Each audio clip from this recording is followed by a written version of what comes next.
Hi, happy republic டே. நான் ரீத்து. பிங்கிலி வெங்கையா இவர் யாருன்னு உங்களுக்கு தெரியுமா? இவர்தான் இந்திய நாட்டின் தேசிய கொடியை வடிவமைத்தவர். இவர் ஒரு இந்திய சுதந்திர போராட்ட வீரர்.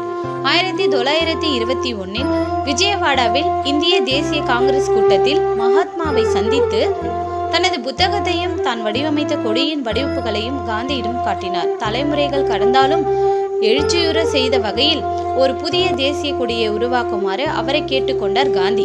அதையடுத்து ஒரே இரவில் வெங்கையா உருவாக்கி கொடுத்த தேசிய கொடிதான் காங்கிரஸ் கூட்டத்தில் அறிமுகப்படுத்தி காந்தியிடமிருந்து ஒப்புதலையும் பெற்றார்.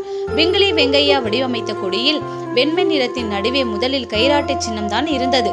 பின்னர் தான் அசோக சக்கரமாக மாற்றப்பட்டது.